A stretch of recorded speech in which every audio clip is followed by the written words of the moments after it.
Hello and welcome to the Arma 3 E3 2012 presentation proper.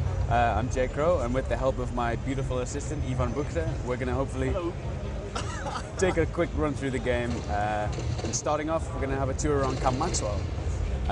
Maybe if Ivan heads down to the shooting range, we can see the weapon handling, the improved animations, different stances, and get a feel of how the game really handles. This is a little bit different to our last year's presentation, which was a bit more behind closed doors. We're really trying to create some playable content now, getting people hands-on with Arma 3, and that really fits in with our goal to create a community preview. What does that mean? Well, it means optimization, testing out the game on different people's hardware, and trying to identify new problems and make Arma 3 the smoothest release that we've ever had. You can see the lean to the right there. A little bit to the left. This is one of my favorite stances, going up and down. It's just a tiny little improvement, but when you're in a firefight, you can find some cover behind the wall, pop up and down, and stay out of the line of fire. We can also go prone, and we've got a bit of a last sound animation as well.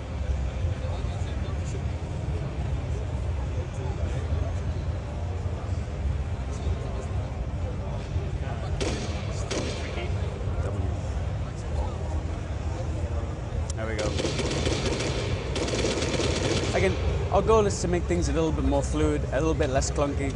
I mean, we'll never be the Call of Duties of this world. We have a real body here. We're connected to the skeleton. So for us, it's about trying to make things as fluid as we can, and also trying to find ways to create appropriate controls so people can really feel like they're in control of their weapon. Nice little custom reload animations here, and really, we're going for quality over quantity here. Although we've got the classic enormous range of Arma 3, we've got nice weapons, great sounds, great animations, all working together to make, hopefully, the most polished Arma 3 that we can. So, we've had a quick overview here.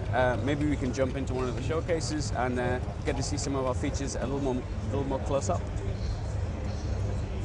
Well, let's kick things off with diving. It's one of our most striking new features, I guess, and it's also one of my favorite things because it involves the entire team. We're talking about environment designers making this beautiful underwater environment, animators to make the scuba diver swim, mission designers trying to make some gameplay with it all, sounds. I mean, it's really the entire team, and we can all be proud of sort of creating this whole new environment.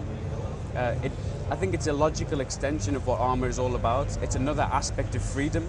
You know, you can get into a helicopter, fly to our objective. Well, here we can get into our submarine and take a circuitous route around. Let's show the weapon first. Yeah.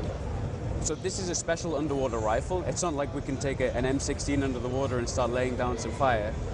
Special ammunition, special weapons, and the sounds there, actually they aren't custom. We have special filters, so all of the sounds underwater are a little bit more muffled, and again, lots of different things, nice periscope, lots of different things working together to create a convincing new dimension to Arma 3. So, we'll go forward here, maybe find a little rock formation, try and avoid a few fish.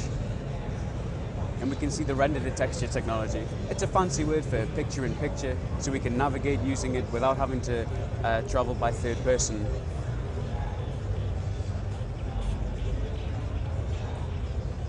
Little details like the underwater rendering, the little seaweed, the seabed, it all works together, and as I say, we're proud, although we're still at alpha, of where we are now. Up ahead, we've got some enemy scuba divers. So programmers have had to work hard here as well, making sure the AI can navigate underwater. It's all part of our improvements to AI and our commitment to try and make Arma 3 as stable as we can. Again, this relates to our community preview. We want to get this kind of content out so people can play with it, and we can try and identify any fixes we need. So come 2013, we can release the best game that we possibly can.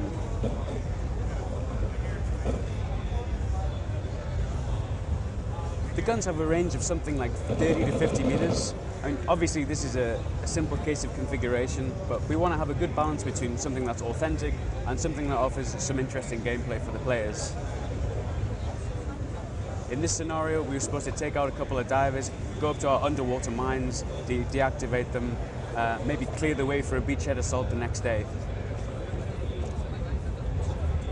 We've got a great wreck here with the underwater caustic effects, and yeah, everything's really working well together. And as I say, really proud of the team and the work they've put in.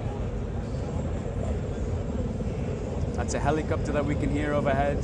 They're going to drop off a couple of enemy divers, so watch out, Ivan.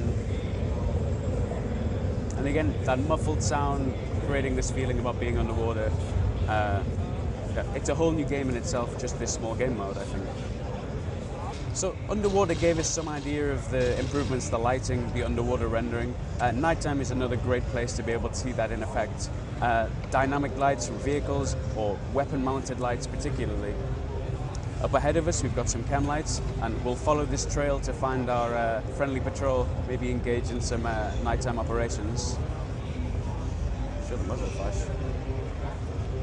We can see Ivan's turned on the flashlight there, which helps illuminate the environment. And we've also plugged in new muzzle flashes, which really light up the night scene.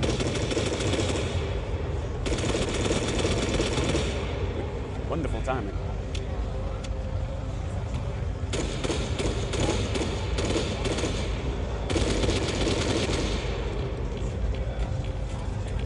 For the player, this isn't just a nice fancy visual effect. If we're fighting against the AI and he has no muzzle suppressor on, we're going to be able to see him firing from a distance. Equally, if he has a muzzle suppressor, a flash suppressor on rather, sorry, it's going to be a little bit more difficult to spot. We can see about changing gear here. So here we've just equipped a laser pointer, an IR pointer rather, sorry. And here we can mark targets, and when we get up to our friendly patrol, they'll switch on their lasers when they see some enemies and help us find where to shoot. The customizable gear interface in itself is a big feature. It relates to our fatigue system. Ivan there is proud of his NVGs, which now animate between states on and off. Talking about the gear once more, if we have a big backpack full of equipment, that's gonna hold us down, it's gonna fatigue us. Here we've got the capacity, and the more that we hold, the faster we'll become fatigued, and that has real effects in gameplay. It means we're going to be able to sprint for a shorter amount of time, but our accuracy is going to be a little less, or our recovery to become accurate is going to be a little longer. So again, there's lots of things that are working together, and that's why it'll be important to get out a public build so we make sure everything is smoothed out, iterated on, tweaked, polished. This is our friendly patrol just up ahead beside the chem light with a nice helicopter in the background. This showcase is great because it gives you a hint about the physics, it gives you a hint about the ragdoll, shows a lot of the new advancements to the interior of vehicles, again adding a little more polish, making the game feel like it has a few less rough edges. The sounds, which maybe we can't hear quite so well here at the Loud E3, these have all been improved as well, and our sound designers are doing a really great job in making the vehicles as good as they can. The handling itself is based on PhysX, as we mentioned. We're upgrading it from PhysX 2 to PhysX 3 at the moment. That's partly why our community alpha has been a little bit pushed back. Now we're looking at something more like August time, when we'll have more of an announcement about the details about how to access that, when to access it, as we try to configure these vehicles and make sure that PhysX works in multiplayer as well. We don't want to roll out a community alpha without these really important features in and able to test. Okay, we got some enemies rolling up, so we'll pick a perfect firing position, switch into optics. Maybe we can switch into thermal imaging mode. Now, we added thermal imaging in Operation Arrowhead. I think a lot of guys maybe would have stopped playing at Arma 2, and this will be a brand new feature for them. Where can we find them? We got some guys behind the trees. Things that have heat in the world are displayed as white. And things like the muzzle of a weapon, as it's firing, it'll heat up and that becomes more white and visible.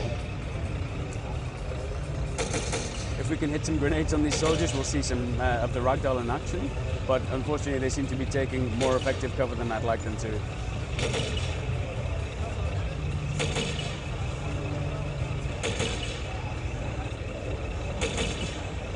Sneaky. I know a lot of the GameSpot readers are interested in improvements to AI.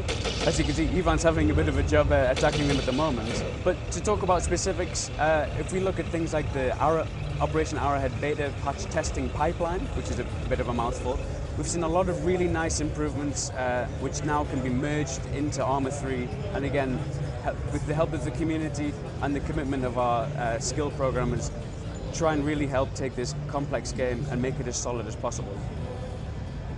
Perhaps it's worth mentioning that this is Stratus. This is one of our 2 maps. It's a little smaller, although I guess size is relative. It's 8 by 8 kilometers, and obviously a lot of new, nicely detailed seabed as well. The firm ground of Limnos, the bigger of the islands, is 60 times more than we will see here. Yeah, I mean, it's difficult to sort of visualize what 300 square kilometers is, but if you can see a lot of room here, 60 times more is obviously quite a lot. We've got the lovely detailed pilot models, detailed cockpits. Obviously, we've got a lot of experience now making helicopters from the recently released Take on helicopters. We're bringing a lot of that experience, a lot of the nice touches like the rendered texture mirror just to the left there. And again, little touches trying to make the game as polished as we possibly can. Nice particle effect. Nice particle effects on the water there. I don't think I should try and speak at the same time as the cannon.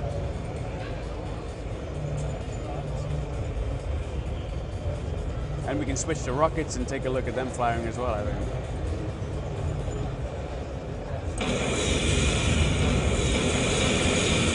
So again, trying to make the audio a little more meaty, but not compromising on the quality.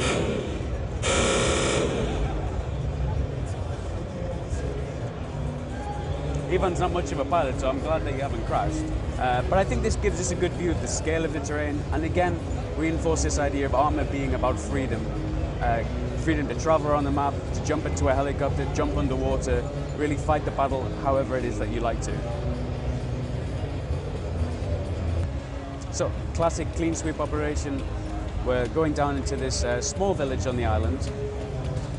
Again, worth mentioning, this is Stratus. It doesn't have a huge buildup of populated settlements as compared to Limnos, Myrna, a lot larger towns there, and of course the kind of CQB engagements that entails.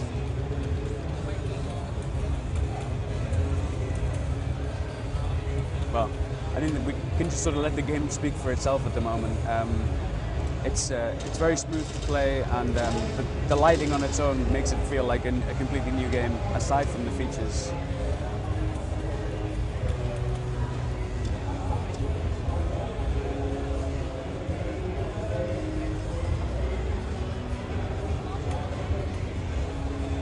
Even putting stances to good use there. And we'll have some enemies at 11 o'clock, I think.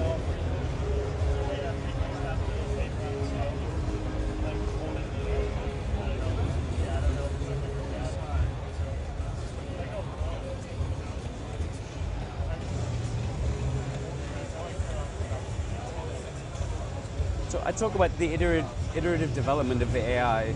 It's not about making one huge revolutionary step. Rather, it's about saying, what are the problems at the moment? How can we try and help fix them?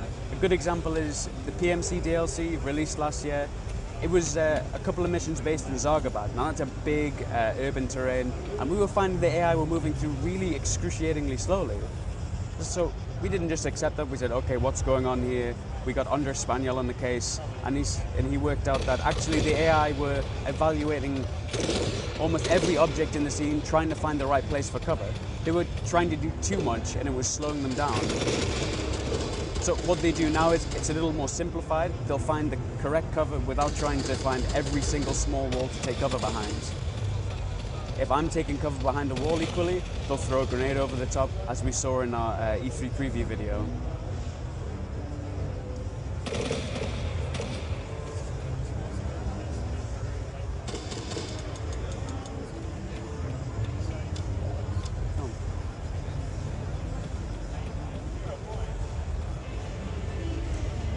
Another common complaint people might have is the control systems. Now, obviously, we're adding new features here, new linear mechanics, so we need to evaluate ways of fitting these into the control scheme without overwhelming the player. Again, part of that will be the community alpha, making sure that people are able to use the controls or enjoy using them. And another part of that is our work internally. A veteran developer, Carol Marici, he's created this basically snooping on other developers with key logging. So we track how many key presses, the combinations of pressing control and modifiers like alt, and we try and heat map where your hands are, where the best place to put keys will be, and this all fits into trying to make it a more streamlined experience. Now, we don't want to be afraid of the word streamlined. Like, we know that it means, when console developers say it, it means, you know, press A to win, go to the next piece of cover. For us, it means how do we take the edges off our game? How do we make it more, and again, accessible, that word that people are afraid of. Well, I think the community said actually, no, we don't need to talk about accessibility, just usability. Like, how can we make the game more usable, more obvious for the player? How can we teach them to play the game? Well, part of that is also our playable content. The start of our campaign was very much going to be focused upon getting the player used to handling a rifle. You're just a simple infantryman led by a commanding officer. Go and take out the mortar site, go and take out the town, simple stuff. Okay, well, I think that about wraps up what we've got to show. Hopefully that wasn't too long for you guys. Hopefully there's some interesting information there. Hopefully it raises a lot of questions too. You can contact us on our forums at bistudio.com. All the latest information as well, arma3.com, and our social channels, Facebook, Twitter, and YouTube. Thanks for joining us, and see you next time.